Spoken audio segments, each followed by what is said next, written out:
I've come here to Reddit to admit a shameful secret and seek advice on something that has been troubling me for too long. My name is Sarah, and I'm a 32-year-old woman living in a lovely house in the suburbs of Chicago. I'm married to an amazing man, Jack. Jack is the type of person who can walk into a room and instantly earn respect, not by giving orders or bragging about his achievements, but simply by his presence, integrity, and hard-earned success. He owns a prosperous IT company and treats me exceptionally well. Even after 3 years of marriage, the spark between us is still strong. His eyes still light up when he sees me, and our nights are filled with love and passion. He's not only financially secure, but also emotionally mature, considerate, and treats me with respect and kindness.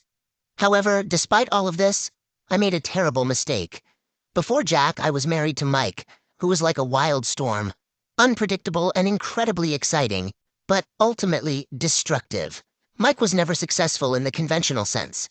He held odd jobs, spent his nights in pool halls and bars, and sometimes got into fights. He had a charming, mischievous smile that could win over even the sternest hearts. Mike, then and now, is a motorcyclist. His bad boy persona wasn't just an act. He was the guy in leather, riding a Harley, getting into bar fights. A person who lived life on the edge, always flirting with disaster but somehow managing to bounce back. You might be wondering, how did I ever fall for someone like Mike? I suppose part of it was the excitement of unpredictability, the exhilarating feeling of living without rules. But the truth is, I was young and easily impressed by his apparent rebelliousness. Our marriage, as you can imagine, was a wild ride with extreme highs and devastating lows. It ended predictably, with a flurry of arguments, tears, and plenty of regret. When I met Jack, it felt like waking up from a long and tumultuous dream. Here was a man who was everything Mike wasn't. Stable, successful, mature, and respectful. He was the calm after the storm. I fell for him instantly, and I believed I had finally found my happily ever after. But it seems the past has a knack for resurfacing at the most unexpected times.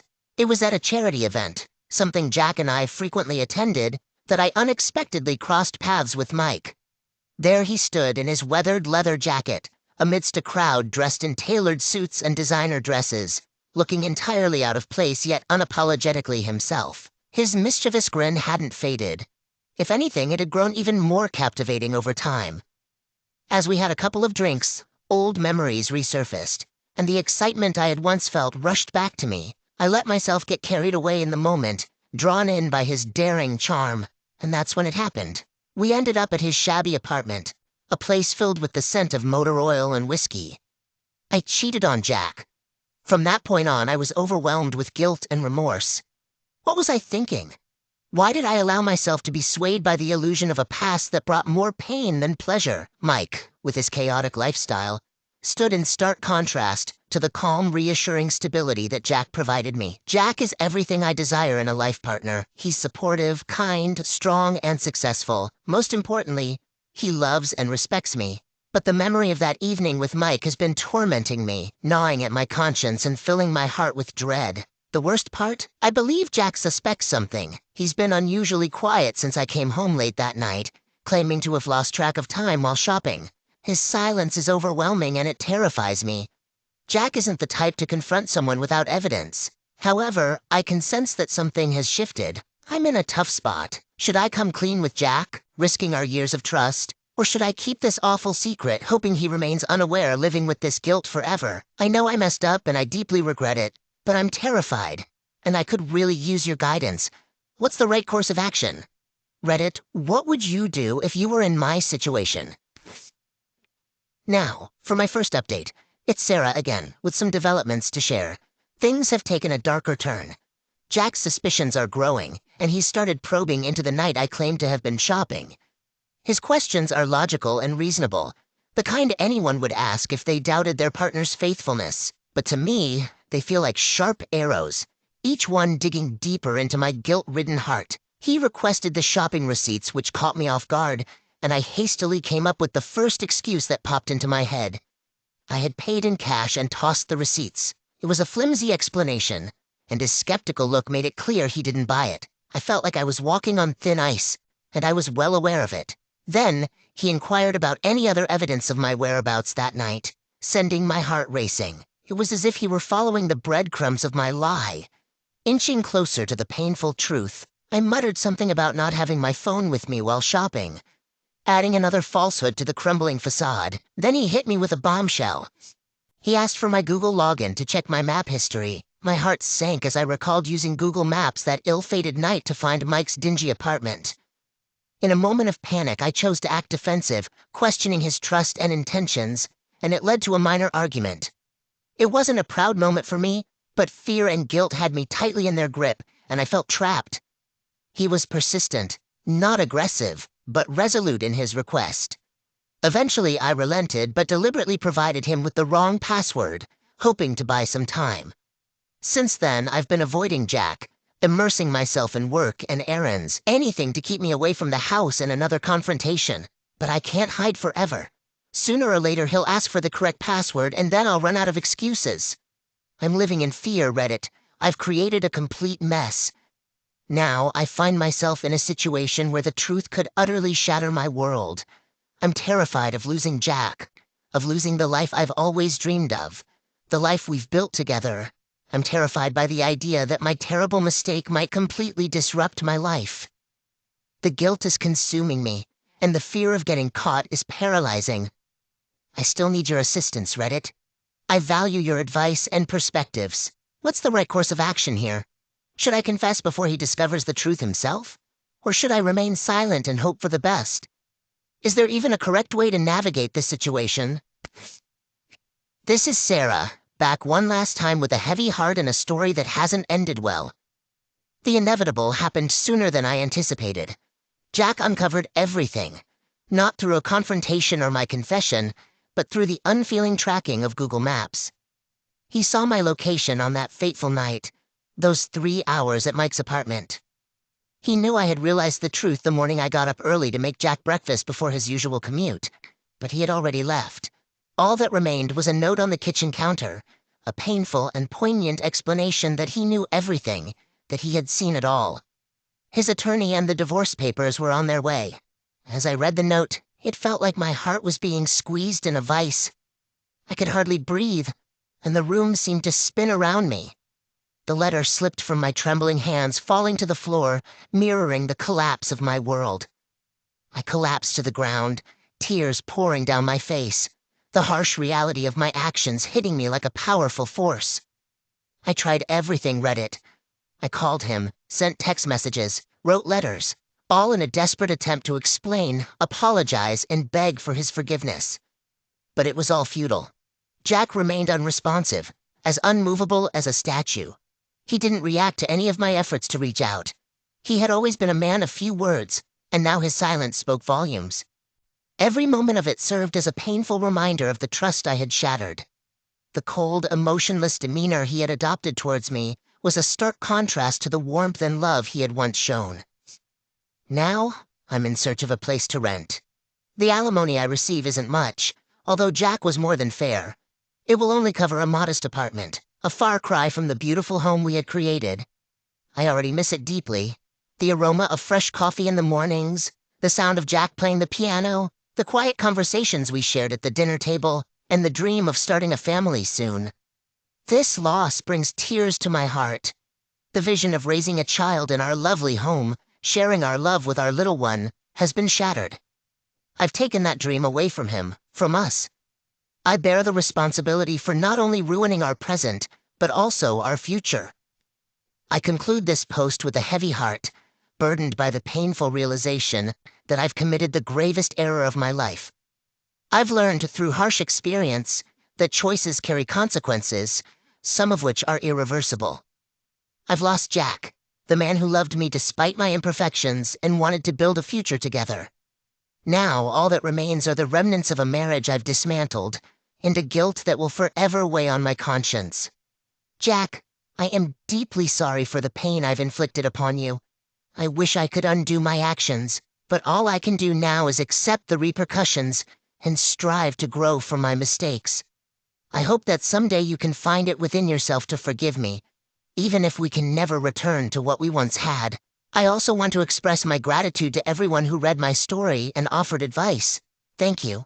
My hope is that you can learn from my mistakes and cherish those who truly love you, guarding against moments of weakness that could jeopardize the most precious aspects of your life. All right, that was a fun story. Now let's move on to another exciting one. Stay tuned and let's dive in. Hello, and thanks for checking out my post. I'm in a pretty unusual situation, and I'm curious if anyone else has experienced something similar. I'm not the one who's suffering here. It's my husband, kids, and parents who have to deal with the consequences of my past mistakes, and I'm truly sorry for that. To be direct, about 19 months ago, I got caught having an affair with a married neighbor who has 3 kids. I'm a 32-year-old woman, my husband is 39, and the neighbor, whom I'll call Steve for privacy, was 27 at the time. I messed up by starting this affair, which began a little over 2 years ago. Even though the affair went on for almost 5 months before we got caught, I was physically with Steve only 4 times in total. I know it's hard to believe, but I swear it's true. Now, let me address the questions about my marriage that I'm sure many of you have. Were we having problems? Did I not love my husband? Was I unhappy? The answer to all of these is a definite no. I was incredibly happy and content in my marriage, and I love my husband and our 2 boys, age 9 and 11, more than anything in the world. Jim emotionally, mentally, and physically fulfilled me completely. He was everything I ever wished for and more. My attraction to Steve, which was in the wrong place, stemmed from a deep part of me that harked back to my first romantic encounter when I was 18. It was a wild attraction, much like that first time. During high school, I casually dated 4 boys, but nothing serious. Just a quick kiss at the end of a date. In fact, I considered all of them as friends since we all grew up together. Then one day, I got invited to a barbecue at my friend's parents' place. That's where I met Charles, who happened to be my friend's cousin. The first time I laid eyes on him, I was captivated. At that time, he was 20 and I was 18. From the moment we met, we couldn't stop looking at each other. I can't explain it, but there was an undeniable attraction that pulled me to him like a magnet to metal. We struck up a conversation at the barbecue, but he had to leave for work, so we exchanged phone numbers. The following day, which was a Sunday, we met up for ice cream in the evening and took a walk. We talked for hours, completely engrossed in each other, and then we spontaneously started kissing. He invited me back to his apartment, and there I had my first intimate experience. It was like magic, even better than I had ever imagined. Something about Charles excited me in a way that made me want to give him every part of myself. Even today, I can't find the words to describe it. It was something subconscious and I couldn't resist it. Apart from the physical connection, we had absolutely nothing in common. In reality, we were not a good match. I ended things with Charles 11 months later, when the initial passion faded. A year after that, I met my now husband Jim.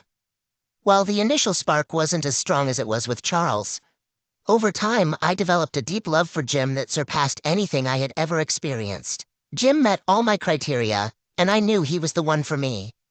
We got married a year later, and our marriage brought us 13 years of happiness until I ruined it. We were blessed with 2 amazing boys who are the spitting image of their dad and have his wonderful personality. I've shared these details because they're relevant to why I started the affair with Steve. Steve and his wife, let's call her Marcia, moved into our neighborhood. They were the youngest couple in the community and were warmly welcomed by everyone. Interestingly, my husband and I were the second youngest couple, with the rest of our neighbors being in their 40s, 50s, and a few in their 60s. Steve and Marcia were invited to a neighborhood picnic, and it was there that he and I first made eye contact. Steve made sure we got a good deal from the salesman and secured great financing for us. During the closing process, Steve and I kept exchanging glances, though my husband didn't notice. A few days later, I had to take the vehicle back to the dealership to have mud flaps installed, and it was during that visit that Steve and I had our first inappropriate encounter. When he spotted me in the lounge, he came over to say hello. He then invited me to his office because he had some extra financing details to discuss. We sat down, got some coffee, and started talking, much like how I did with Charles. Out of the blue, he blurted out that he wanted to have a private conversation with me about his feelings. He mentioned feeling a strong connection, and noticed that I was looking at him intensely. I admitted feeling something too, but knew it was wrong. He acknowledged that it was wrong but didn't care and expressed his desire for me. Fast forward to the next morning, we had our first intimate encounter at his house after our kids went to school and our spouses left for work.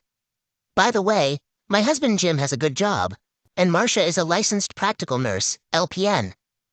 As I mentioned, Steve and I only had physical relations 4 times during the entire 5-month period. There was absolutely no emotional connection between us because I loved Jim and Steve loved Marcia.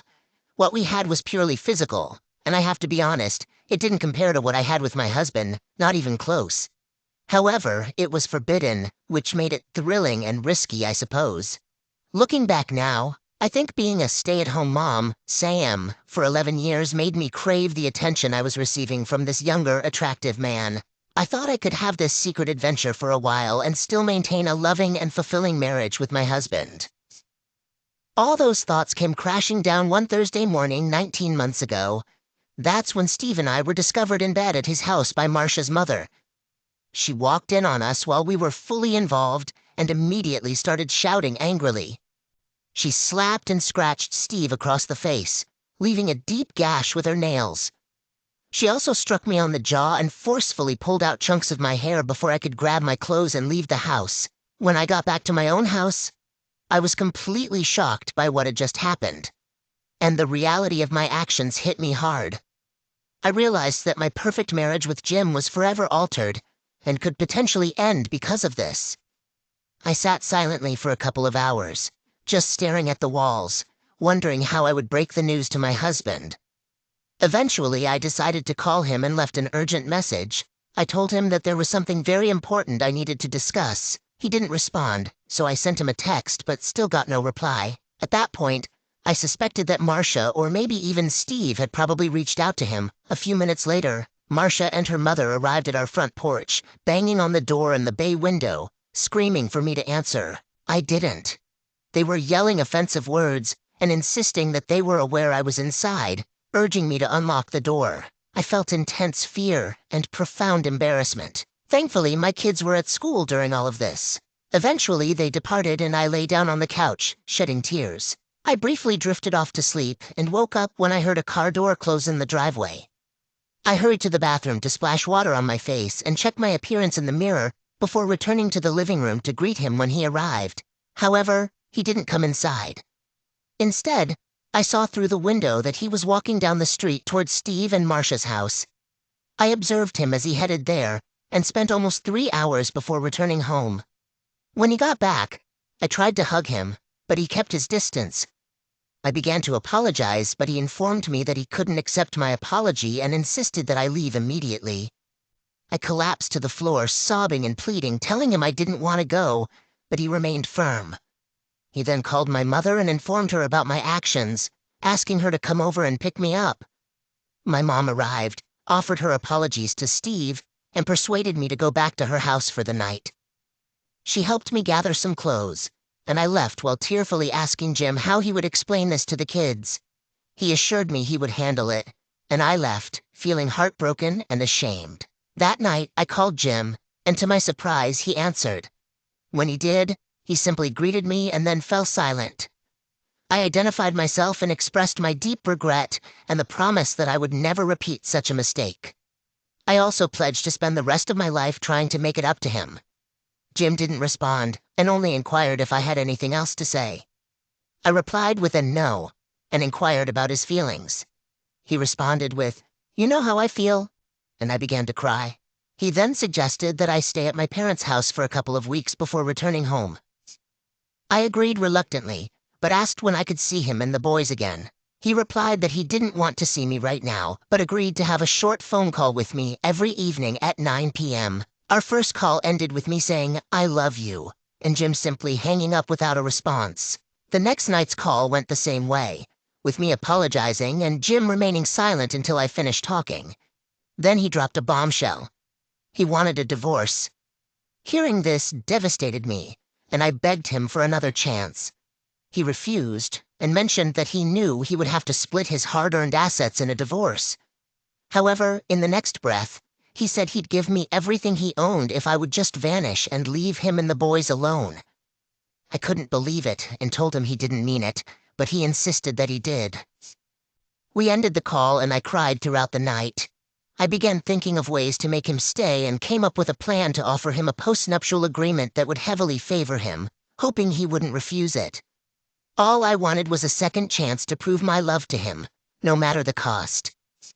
During the following week, while Jim was consulting his divorce attorney, I was meeting with a divorce attorney myself, not to prepare for divorce, but to create a postnuptial agreement to present to Jim before receiving divorce papers. I visited 4 different attorneys before finding one who specialized in postnuptial agreements and was willing to craft such a one-sided agreement.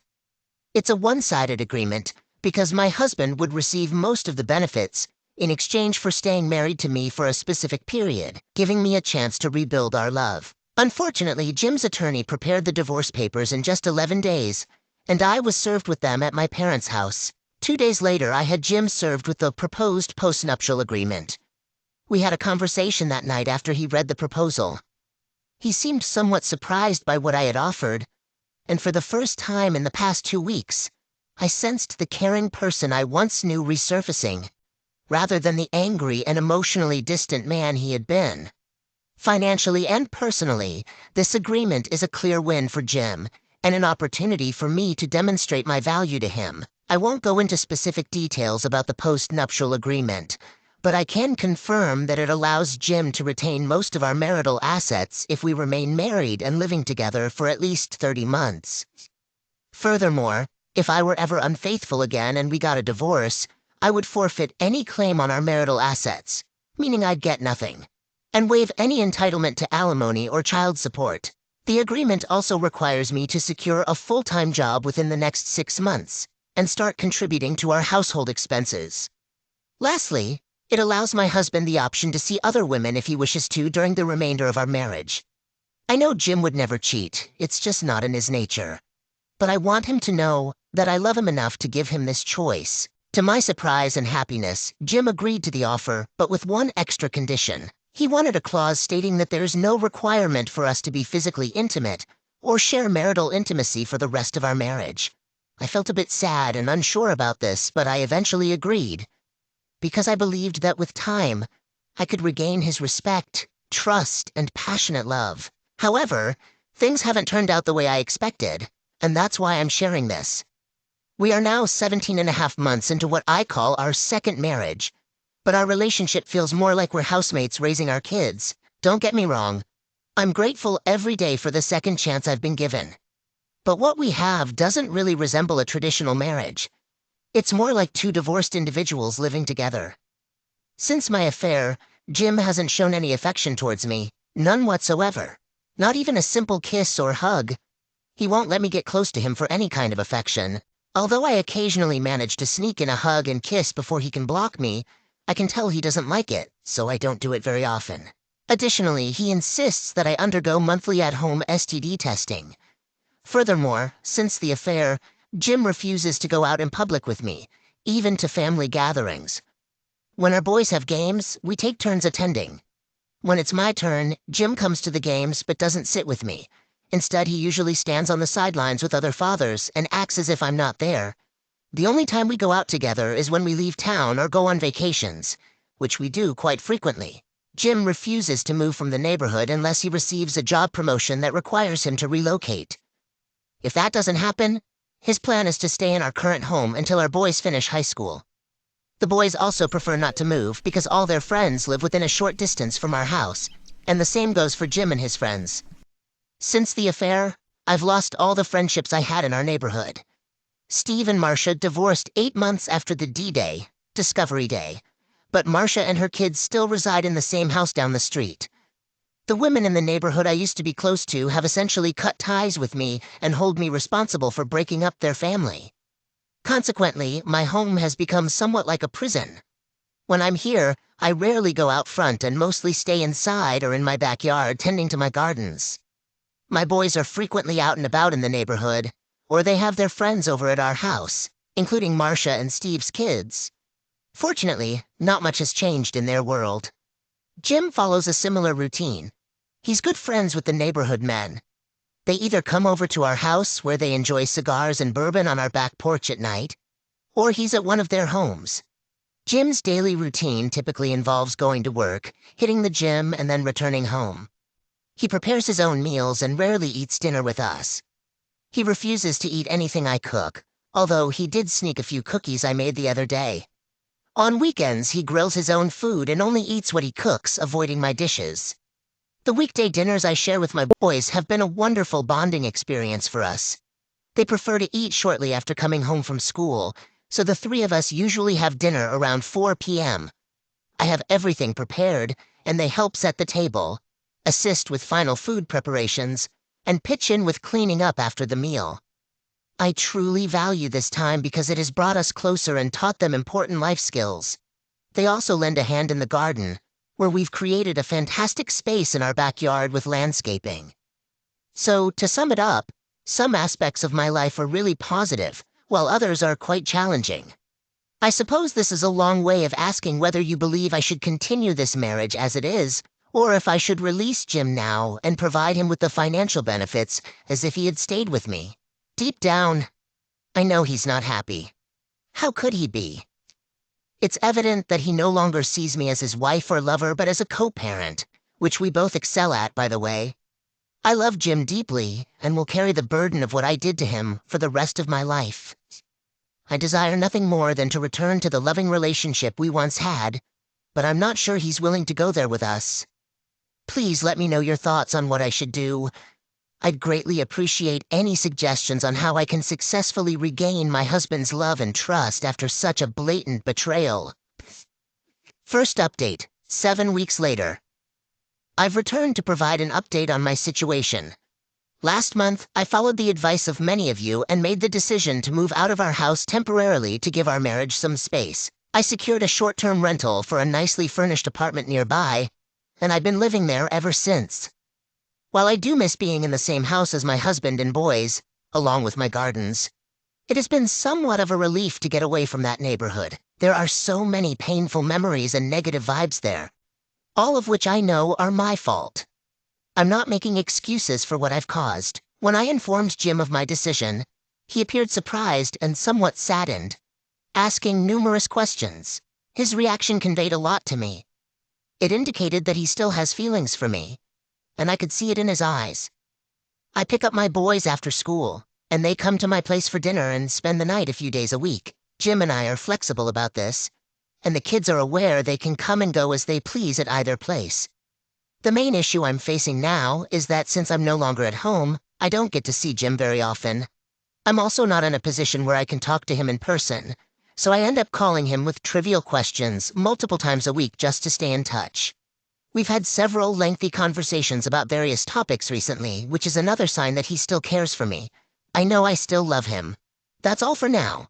Thank you, and take care. Final update. 5 months from the last update, I've held off on coming back to provide an update because I wanted to allow enough time to offer a comprehensive perspective on my situation. What a journey it has been. It's been a real roller coaster ride. Life certainly has its share of highs and lows. First, the downside. After 2 years into our second marriage, Jim made the decision that it would be best for us to get a divorce.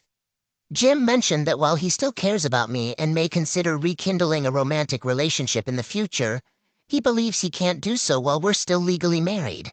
I don't fully grasp what he means, but he explained that it's something psychological. He shared that as long as we remained married, he felt a sense of disrespect and betrayal. But after the divorce, he thinks he can let go of those feelings.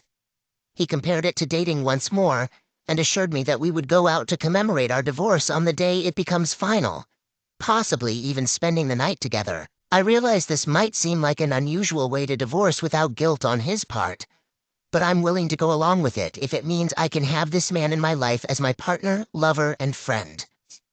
If we do reconnect, Jim made it clear that we will never remarry. He believes that if we genuinely love each other, a formal contract isn't necessary. I agree with that perspective, but I do wish there were a way for him to do this without divorcing me. Regarding the divorce itself, I'm voluntarily allowing him to retain 3/4 of our marital assets, even though he didn't fulfill the conditions outlined in the post-nuptial agreement. Additionally, I won't pursue alimony or child support from him. I understand that there may be women reading this who might criticize me for being so generous, but I believe he deserved the money, and he would have willingly given his entire fortune to me if I had remained faithful to him. I'm content with this choice, even with the reduced settlement. I'll have the